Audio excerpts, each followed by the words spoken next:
স্বাধীনভাবে পরিচালনার জন্য বাংলাদেশ ব্যাংককে সাংবিধানিক প্রতিষ্ঠান করার উদ্যোগ নিয়েছে সরকার। এর ফলে শুধু জাতীয় সংসদের কাছে দায়বদ্ধ থাকবে কেন্দ্রীয় ব্যাংক। এতে রাজনৈতিক হস্তক্ষেপের বাইরে থেকে স্বাধীনভাবে কাজ করা যাবে। বিষয়টি ইতিবাচক হলেও সঠিক বাস্তবায়নের তাগিদ দিচ্ছেন বিশেষজ্ঞদের।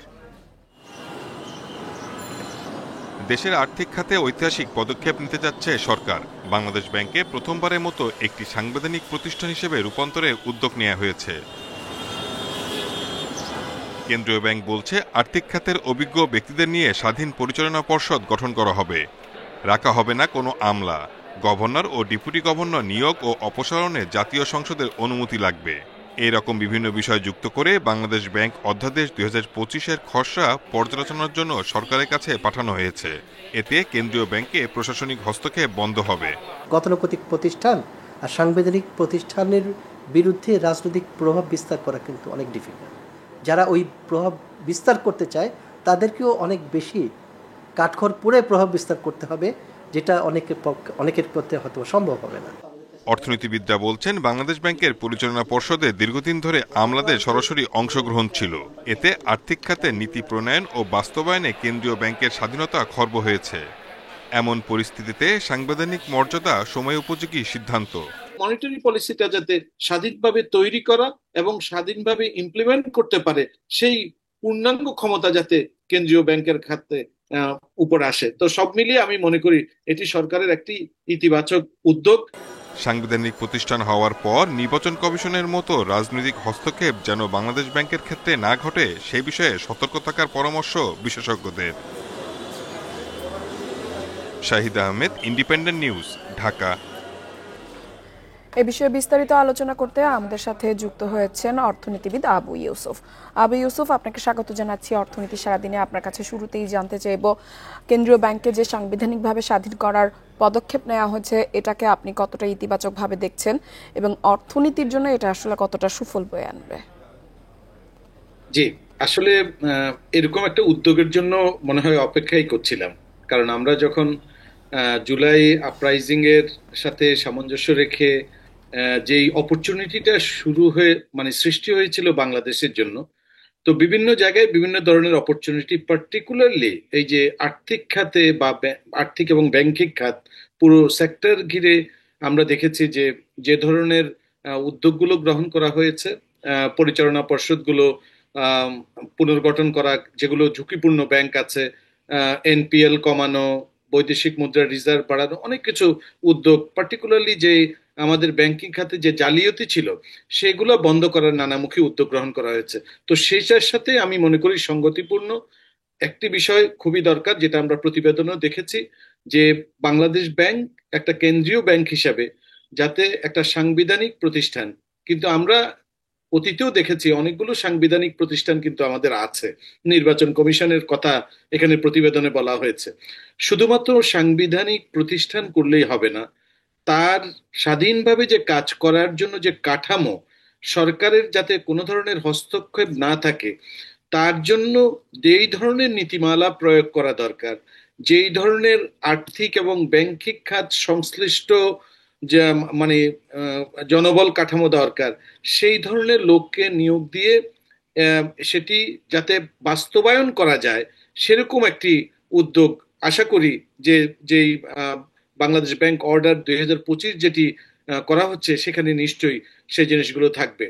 আশা করি যে আমরা দুটো বিষয় বলে থাকি, একটা হচ্ছে প্রাতিষ্ঠানিক, আরেকটি হচ্ছে আর্থিক। এই দুই ধরনের স্বাধীনতা যাতে থাকে, স্বায়ত্তশাসন যাতে থাকে। তারপরে হচ্ছে যে গভর্নর যেহেতু একটা ইম্পর্টেন্ট পজিশন, আমরা শুনেছি মন্ত্রীর পদমর্যাদায় সেটি দেয়া হবে।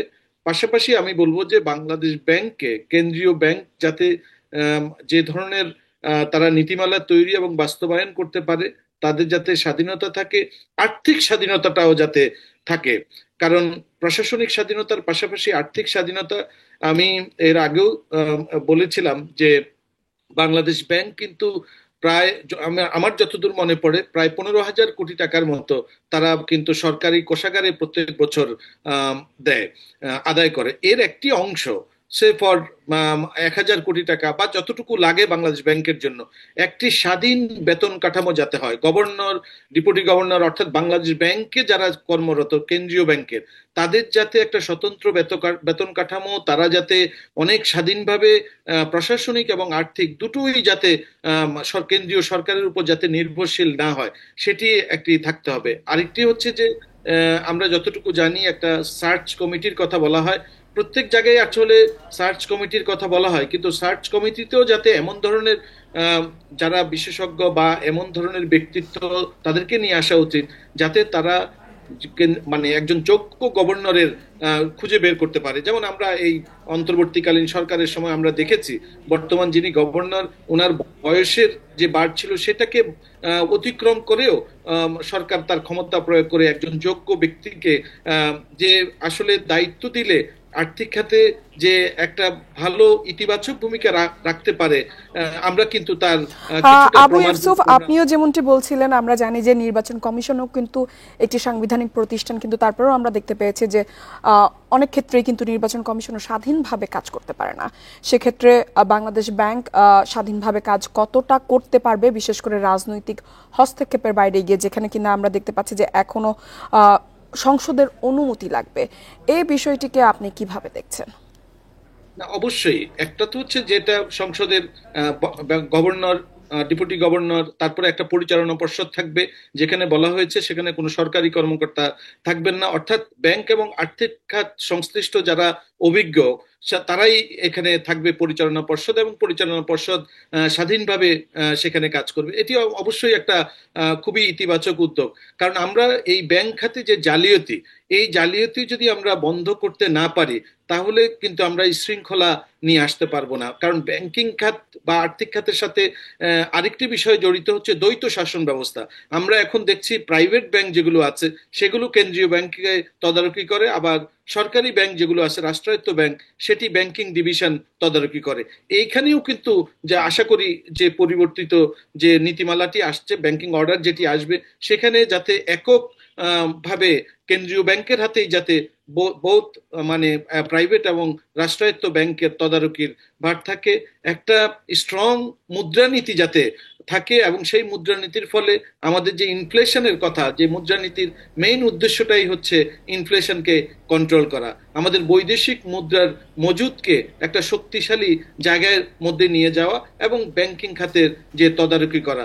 এর বাইরে ব্যাংকের যে সমস্ত পরিচালনা পর্ষদ আছে বিভিন্ন ব্যাংকে, সেখানেও যাতে একটা পরিবর্তন হয়, অর্থাৎ যোগ্য ব্যক্তি যারা আছে তারা যাতে পরিচালনা পর্ষদে থাকে এবং সবাইকে একটা দায়বদ্ধতা, যেটাকে আমরা অ্যাকাউন্টেবিলিটি, ট্রান্সপারেন্সির মধ্যে নিয়ে আসা, যাতে কোনো ধরনের এই যে আমরা দেখলাম ব্যাংক খাত থেকে হাজার হাজার কোটি টাকা যে লুটপাট হয়ে গেছে, এই ধরনের যাতে পুনরাবৃত্তি না ঘটে এবং একটা বার্তা যাতে সবার কাছে পৌঁছে যায়, আমরা সেই আশাই করব। আমরা আশা করব বাংলাদেশ ব্যাংক স্বাধীনভাবে তার যে কাজ রয়েছে সেই কাজটা করতে পারবে গঠনের পর। আবু ইউসুফ, আমাদের সাথে যোগ দেওয়ার জন্য আপনাকে অসংখ্য ধন্যবাদ। চলে যাচ্ছি পরবর্তী সংবাদে। আমদানি বাড়ানোর আশ্বাসে বাংলাদেশ যুক্তরাষ্ট্রের মধ্যকার শুল্ক নিয়ে দ্বিতীয় দিনের আলোচনা শেষ হয়েছে। আলোচনায় শুল্কের ক্ষেত্রে ন্যায্যতা ও পরিবেশ যেন বাংলাদেশের জন্য প্রতিযোগিতামূলক থাকে তাতে জোর দেয়া হয়েছে। এ সময় উভয় পক্ষ সহযোগিতা অব্যাহত রাখার আশ্বাস দিয়েছে বলে জানিয়েছে প্রধান উপদেষ্টার প্রেস উইং। বৃহস্পতিবার বাংলাদেশ সময় রাত 9টায় বৈঠক শেষে এসব কথা জানানো হয়। ওয়াশিংটনে অনুষ্ঠিত বৈঠকে অংশ নেন বাংলাদেশের বাণিজ্য উপদেষ্টা শেখ বশির উদ্দিন ও যুক্তরাষ্ট্রের বাণিজ্য প্রতিনিধি অ্যাম্বাসাডর জেমিসন গ্রিয়ার। বৈঠকে বাণিজ্য ও চলমান শুল্ক নিয়ে বিস্তারিত আলোচনা হয়। বেশ কিছু বিষয়ে দুই দেশ একমত হয়েছে। পরে বাণিজ্য উপদেষ্টা বাংলাদেশের সার্বিক পরিস্থিতি তুলে ধরেন। বাংলাদেশ সময় রাত 9টায় আবারও শুল্ক নিয়ে আলোচনার কথা রয়েছে। চূড়ান্ত আলোচনার মধ্য দিয়ে শেষ হবে 3 দিনের এই আয়োজন।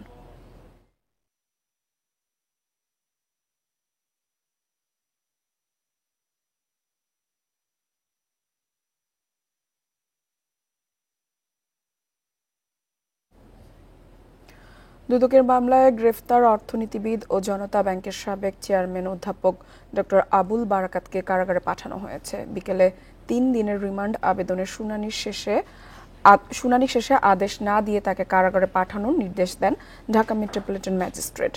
এর আগে তাকে ডিবি কার্যালয় থেকে আদালতে আনা হয়। বৃহস্পতিবার মধ্যরাতে ধানমন্ডির নিজ বাসা থেকে তাকে গ্রেফতার করে ঢাকা মহানগর গোয়েন্দা পুলিশ। ঋণ জালিয়াতি করে জনতা ব্যাংকের 297 কোটি টাকা আত্মসাতের অভিযোগে তার বিরুদ্ধে মামলা করে দুদক। একই মামলায় তার সঙ্গে বাংলাদেশ ব্যাংকের সাবেক গভর্নর আতিউর রহমান এবং জনতা ব্যাংকের সাবেক পরিচালক জামাল উদ্দিন আহমেদ সহ 23 জনকে আসামি করা হয়েছে। অধ্যাপক ডক্টর আবুল বারাকত ঢাকা বিশ্ববিদ্যালয়ের অর্থনীতি বিভাগের সাবেক চেয়ারম্যান।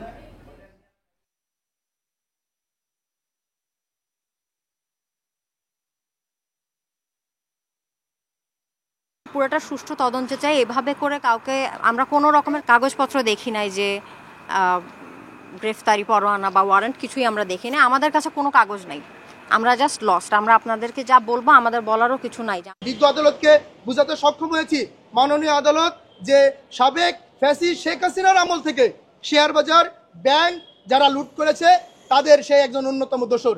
আবুল বারাকাতের মতো লোকদের জন্যই আমাদের এই বাংলাদেশের যে ব্যবসা বাণিজ্য যে অর্থনীতি, সেই অর্থনীতি তাদের জন্য ধ্বংসের দ্বার প্রান্তে। 3টা পিটিশন দিয়েছি, একটা জামিনের প্রেয়ার দিয়েছি, একটা রিমান্ড যেন নামঞ্জুর করে এই জন্য প্রেয়ার দিয়েছি, আর একটা ওনাকে যেন ডিভিশন দেওয়া হয়।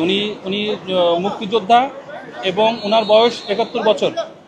এই দুটা বিষয় বিবেচনা করে কোর্টের কাছে আমরা ওনার ডিভিশন চেয়েছি। টানা বৃষ্টির প্রভাব পড়েছে সবজির বাজারে। কাঁচামরিচের কেজিতে দাম বেড়েছে 300 টাকার মতো। এছাড়া বেশ কিছু সবজির কেজিতে বাড়তি 5 থেকে 10 টাকা। ব্রয়লার ও সোনালী মুরগির কেজিতে বেড়েছে 10 থেকে 20 টাকা। তবে স্থিতিশীল আলু, পেঁয়াজ সহ অন্যান্য পণ্যের দাম। কয়েকদিনের টানা বৃষ্টিতে অনেক জায়গায় ডুবে গেছে ফসলের ক্ষেত। এতে যোগান কমেছে শাকসবজি ও অন্যান্য কৃষি পণ্যের। সবচেয়ে বেশি দাম বেড়েছে কাঁচামরিচের। খুচরায় কাঁচামরিচের কেজি বিক্রি হচ্ছে 320 থেকে 400 টাকায়। কিছুদিন আগেও যা ছিল 80 থেকে 120 টাকা। কাঁচামরিচ গেল সপ্তাহে ছিল 80 টাকা 100 টাকা, বৃষ্টির কারণে এই সপ্তাহে 320 টাকা। আর বেগুন ছিল 80 টাকা কেজি, এই সপ্তাহে বেগুন হচ্ছে 160 টাকা কেজি। পত্রিকায় দেখলাম কেজি 200 থেকে 300 টাকা, কিন্তু বাজারে এসে কিনলাম 400 টাকা করে। যেখানে আগে কিনতে হতো হাফ কেজি, এখন আজকে কিনলাম মাত্র 250 গ্রাম। সবজির মধ্যে করলার কেজি উঠেছে 100 থেকে 160 টাকায়, পটলের কেজি 70 টাকা, ঢেঁড়স 60 টাকা, কাঁকরোল বিক্রি হচ্ছে 80 টাকা কেজি দরে। প্রায় সব সবজির কেজিতে 5 থেকে 10 টাকা বাড়তি। টমেটো বেচা আছে আমরা 150, আরেকটা আছে 200 দেশি টক টমেটোটা। যেখান থেকে কিনে নিয়ে আসে সেখানে যদি কন্ট্রোলিং না থাকে তাহলে এদেরও তো বেশি দিয়ে কিনে নিয়ে আসে, আর বেশি দিয়ে কিনে নিয়ে আসলে তো এদের তো কিছু প্রফিট করেই বিক্রি করতে হবে আর কি। সপ্তাহের ব্যবধানে কেজিতে 10 থেকে 20 টাকা বেড়েছে ফার্মের মুরগির দাম। ব্রয়লার মুরগি বিক্রি হচ্ছে 170 থেকে 180 টাকা কেজিতে। 300 থেকে 320 টাকা কেজিতে বিক্রি হচ্ছে সোনালী মুরগি। ব্রয়লার মুরগি আপনার 165 থেকে 70 টাকা, লাল মুরগি 300 টাকা, আর সোনালী আমরা 300-310 টাকা। মানে গ্যাসের সাথে থেকে আজ থেকে মানে 15-20 টাকা বাড়তি। শাকসবজির দাম বাড়লেও পেঁয়াজ, রসুন এবং আলুর দাম স্থির। 55 থেকে 60 টাকা কেজিতে বিক্রি হচ্ছে পেঁয়াজ, রসুন বিক্রি হচ্ছে 120 থেকে 140 টাকা কেজিতে। 25 থেকে 30 টাকা কেজিতে স্থির আলুর দাম। Tarek Hossain, Independent news, Dhaka. এদিকে দেশের বিভিন্ন জেলায় বৃষ্টি ও সরবরাহ কম থাকায় বেড়েছে সবজির দাম। কাঁচামরিচের দামও বেড়েছে। এক সপ্তাহের ব্যবধানে চট্টগ্রামে আগের তুলনায় বাড়তি সবজির দাম, কমেছে দেশি ও সোনালী মুরগির দাম। চট্টগ্রামের প্রতি ডজন ডিমের দাম 115 থেকে 120 টাকা। পর্যাপ্ত সরবরাহ থাকায় দাম কমেছে বলছেন বিক্রেতারা। রাজশাহীর বাজারে গেল সপ্তাহে 50 টাকা কেজির কাঁচামরিচ এখন বিক্রি হচ্ছে 400 টাকা কেজি দরে। পেঁয়াজ কেজিতে 5 টাকা বেড়ে বিক্রি হচ্ছে 55 টাকায়। টানা বৃষ্টি ও বৈরী আবহাওয়ায় বরিশালে নাগালের বাইরে সবজির দাম গত সপ্তাহের চেয়ে প্রতিটি সবজির কেজি প্রতি 20 থেকে 30 টাকা পর্যন্ত বেড়েছে। এদিকে কাঁচামরিচের দাম বেড়েছে কেজিতে 200 টাকা পর্যন্ত। একই অবস্থা সিলেট, খুলনায়। এছাড়া চালের দাম বৃদ্ধির পর স্থিতিশীল রয়েছে। মোটা চাল 54 টাকা থেকে 55 টাকা, চিকন চাল 68 থেকে 78 টাকায় বিক্রি হচ্ছে।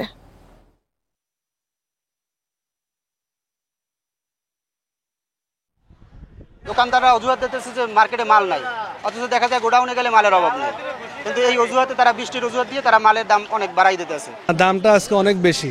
যেমন আমি শসা কিনলাম 80 টাকা কেজি, তারপরে কাঁচামরিচ 400 টাকা কেজি, তারপরে আপনার গাজর কিনলাম 80 টাকা কেজি। চট্টগ্রামের কর্ণফুলী ইপিজেডের 2টি কারখানার আগুন নিয়ন্ত্রণে এসেছে। ফায়ার সার্ভিসের 8টি ইউনিট 1.5 ঘন্টার চেষ্টায় নিয়ন্ত্রণে আনে আগুন। ফায়ার সার্ভিস জ্বালায় বেলা ৩টার দিকে ইপিজেডের জায়ান্ট অ্যাক্সেসরিজের একটি ফোম তৈরির কারখানায় আগুন দেখতে পায় স্থানীয়রা। পরে আরেকটি কারখানায় আগুন ছড়িয়ে পড়ে। খবর পেয়ে ফায়ার সার্ভিসের ৮টি ইউনিট আগুন নিয়ন্ত্রণের কাজ শুরু করে। পরে তাদের সাথে যোগ দেয় সেনাবাহিনী, নৌবাহিনী ও বিমান বাহিনীর কর্মীরা। আগুন লাগার কারণ ও ক্ষয়ক্ষতি নিরূপণের কাজ চলছে।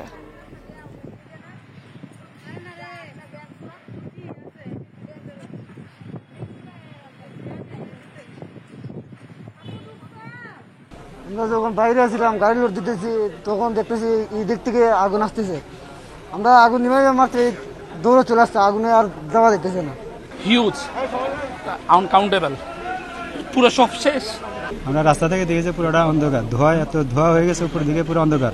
আমাদের বেগ পেতে হয়েছে শেডগুলোর জন্য। শেডগুলো যখন আগুন লাগছে, শেডগুলো ভেঙে পড়েছে। ভেঙে পড়ার কারণে আমরা যখনই পানি দিই, পানির শেডের উপর দিয়ে, টিনের উপর দিয়ে পানিটা চলে যায়, নিচে পানি পৌঁছাতে দেরি হয়, এই জন্য আমাদের বেগ পেতে হয়েছে। এদিকে দেশের আমদানি রপ্তানি কার্যক্রম নিরবচ্ছিন্ন রাখতে সাপ্তাহিক ছুটির দিনেও খোলা চট্টগ্রাম কাস্টমস হাউস। তবে আজও সার্ভার জটিলতায় বিড়ম্বনার অভিযোগ সেবাগৃহীতাদের। সকাল থেকে চট্টগ্রাম কাস্টমস হাউসে আসতে থাকেন এনবিআর কর্মকর্তা ও সিএন্ডএফ এজেন্ট প্রতিনিধিরা। কর্মকর্তারা বলেছেন, ছুটির দিনে কাস্টমস হাউস খোলা রাখাকে স্বাগত জানিয়েছেন ব্যবসায়ীরা। তবে সার্ভার জটিলতার অভিযোগ ছিল আজও। সমস্যা সমাধানে কাজ চলছে জানিয়ে দ্রুত এ সংকট সমাধানের আশ্বাস কাস্টমস কর্তৃপক্ষের। আন্তঃবাণিজ্যের তথ্য ও শুল্কের হিসাব রাখার মাধ্যম এসআইকুডা ওয়ার্ল্ড সিস্টেম ধীরগতি থাকায় গত কয়েকদিন ধরে বৈদেশিক বাণিজ্যের পণ্য চালান ছাড় প্রক্রিয়া কিছুটা বাধাগ্রস্ত হয়। এ প্রেক্ষাপটে সব কাস্টমস হাউসকে সাপ্তাহিক ছুটির দিন খোলা রাখার নির্দেশ দেয় রাজস্ব বোর্ড।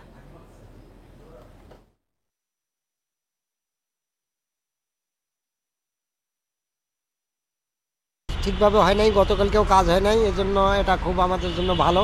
কন্টিনিউয়াস ড্যামারেজ হয়, এটা ইম্পোর্টারের ক্ষতি, আমাদেরও কিছুটা ক্ষতি হয় কাজের ব্যাঘাটে। এই জন্য যেটা খোলা রাখছে এটা আমাদের জন্য সুবিধাজনক। এটার সমাধান কোনো পথে আমাদের কমিশনার মহোদয় উদ্যোগ নিচ্ছে না। অ্যাকচুয়ালি এই সার্ভারটা না থাকলে আমাদের সিএনএফ এর কোনো দামই নেই। ব্যাকলগ তৈরি হচ্ছে। সিএনএফরা এই কয়েকটা দিন যে প্রবলেম ফেস করেছে, এই শুক্র শনিবার এই পণ্য চালান অ্যাসেসমেন্টের মাধ্যমে খালাস হলে পণ্যের আমাদের যে পোর্টের ব্যাকলগও কমবে, একই সাথে আমাদের যে স্টেক হোল্ডার বা সার্ভিস নিচ্ছেন যারা, তারা উপকৃত হবে। গ্যাস সংকটের কারণে ঘোড়াশাল তাপ বিদ্যুৎ কেন্দ্রের উৎপাদন পুরোপুরি বন্ধ রয়েছে। জুনের মাঝামাঝি থেকে ১৬১০ মেগাওয়াট ক্ষমতা সম্পন্ন তাপ বিদ্যুৎ কেন্দ্রের উৎপাদন পুরোপুরি বন্ধ হয়ে যায়। বিদ্যুৎ কেন্দ্রের প্রধান প্রকৌশলী এনামুল হক জানান, গত ২ বছর ধরে এ বিদ্যুৎ কেন্দ্র গ্যাস সংকটে চলছে।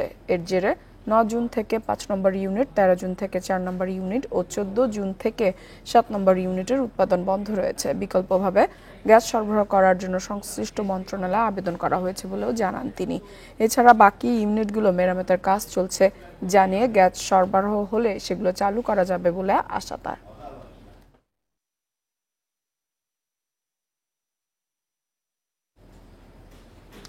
কয়েক দফায় নীতিমালা করেও টাঙ্গুয়ার হাওরকে পরিকল্পিত পর্যটনের আওতায় আনতে পারছে না প্রশাসন।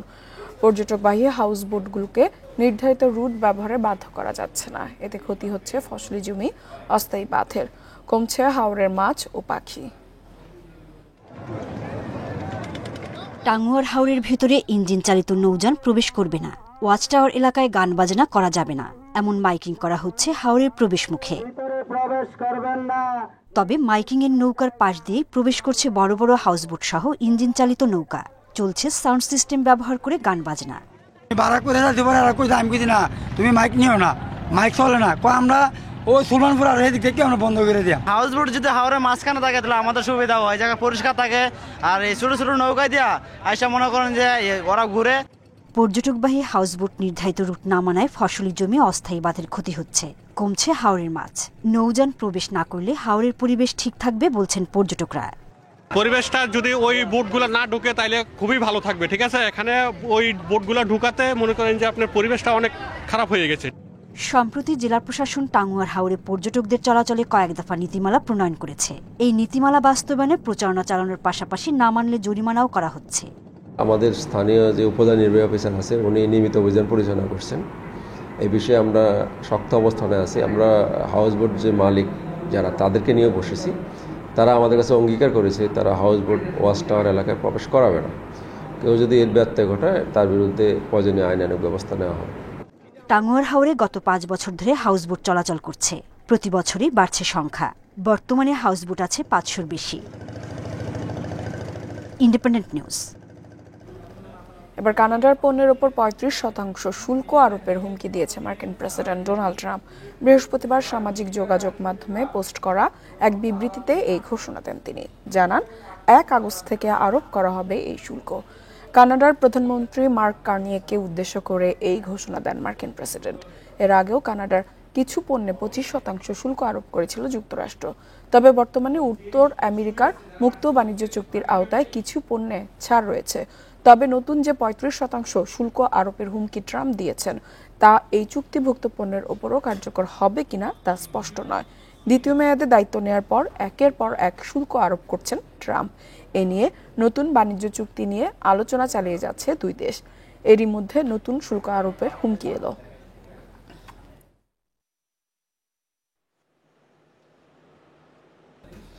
আর এই ছিল অর্থনীতি সারাদিনের আজকের আয়োজনে। ইন্ডিপেন্ডেন্ট টেলিভিশনের সব খবর আরও জানতে চোখ রাখুন ফেসবুক, ইউটিউব এবং এক্সে। আমন্ত্রণ আমাদের পরবর্তী সংবাদে।